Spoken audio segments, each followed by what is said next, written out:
Salut à tous.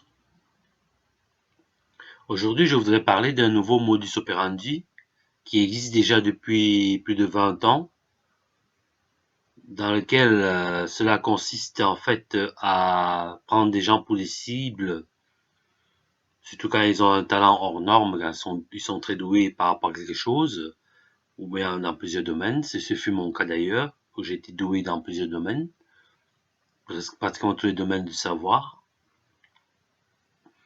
Alors, cela consistait en fait à faire en sorte que je sois écouté dans ma vie privée et qu'on m'excite, qu'on me stimule pour pouvoir être éveillé, constamment éveillé, dormi très peu. Je pense même qu'on m'a administré une substance, une molécule qu'on administre à des militaires quand ils sont en activité constante sur le front de combat. Et on me l'a administré à moi. Et je crois qu'il y a des relations avec les services de renseignement aussi, les services secrets, la CIA, la Sûreté d'État et d'autres services secrets européens. Il y a des politiques qui sont impliqués dans cette affaire. Il y a des artistes, il y a des professionnels de la santé, de la médecine, la psychiatrie aussi. Il y a un peu toute profession confondue dans ce domaine. Le nouveau modus operandi de ce réseau criminel de plagiat, notamment très très développé et très spécialisé dans le plagiat, et tous les chefs d'accusation qui peuvent être encourir de tout cela aussi. Le nouveau modus operandi consiste en fait à enregistrer les gens chez eux, après stimulation, et s'ils produisent quelque chose de formidable, ben on peut comprendre alors que ils peuvent l'exploiter grâce aux enregistrements qui ont été faits, aller le produire et le vendre. En ce qui me concerne, c'est pour ça que je parlais du gang stalking aussi, hein, c'est une facette du gang stalking. Je parlais aussi du fait que j'ai inventé ce qu'on appelle le iPad, dans la tablette numérique, le Apple Watch, l'impression en trois dimensions de la matière, le principe d'impression en trois dimensions de la matière, dont je développais tout ça en 2006, à la rue de Serbie numéro 76 à Liège, où j'ai été domicilié. Aussi, la voiture sans chauffeur, c'est-à-dire la voiture autonome, l'idée de Facebook, l'idée de Twitter, et aussi d'autres choses comme étant des musiques. Le Bitcoin aussi, j'ai développé le Bitcoin, l'iPhone, je l'ai développé. Donc en fait, tout était centralisé comme ça. Maintenant qu'il vient de dire que nous sommes dans une situation où personne ne veut parler de ça ouvertement. Il y a beaucoup de témoins dans cette affaire qui sont indirectement ou directement liés, qui connaissent plus ou moins, grosso modo, la totalité des faits, ou pas du tout, ou de façon partielle, ou même très réduite, mais il y a des témoins dans cette affaire. Il y a des gens qui savent que les choses ne sont pas faites comme on le dit à la télévision ou à la radio.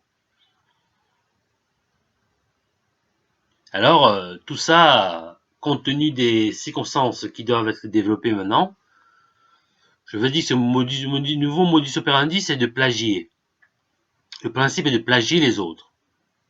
Avec toute chef d'accusation qui peut pas s'en suivre comme étant corruption passive de fonctionnaires, euh, usage de faux, écriture en faux, faux en écriture, faux témoignages, corruption, blanchiment d'argent, paradis fiscaux, menaces, usurpation, violation de la vie privée, euh,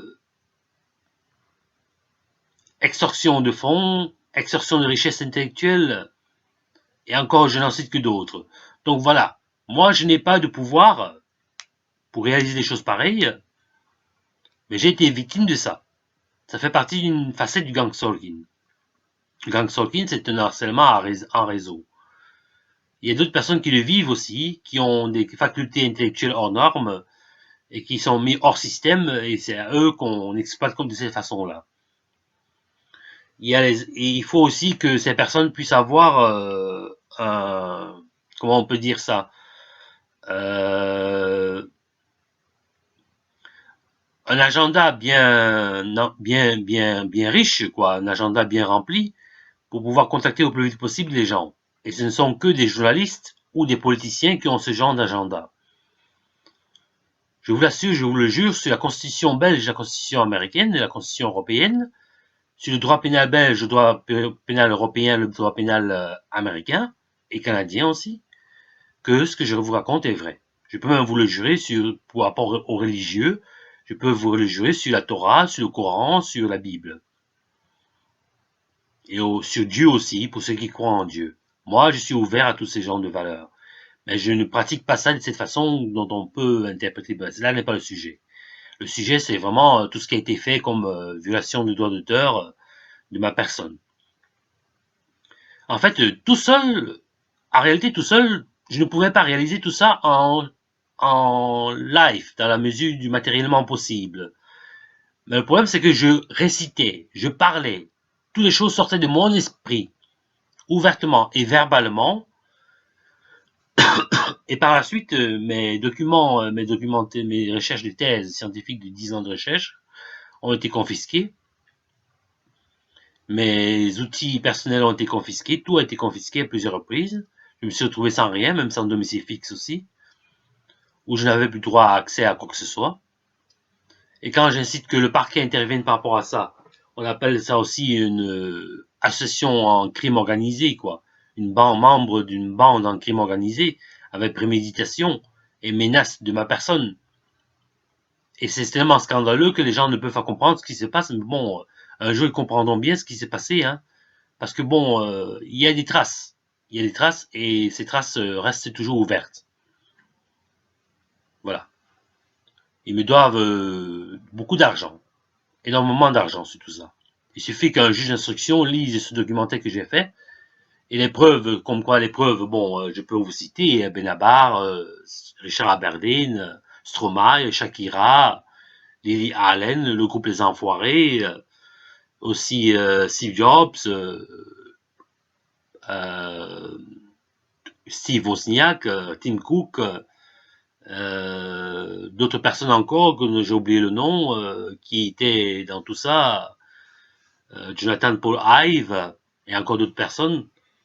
Ils sont nombreux, ils sont nombreux. Le problème, c'est la mauvaise volonté politique qui fait le poids sur la justice en disant qu'on ne peut pas poursuivre à ça.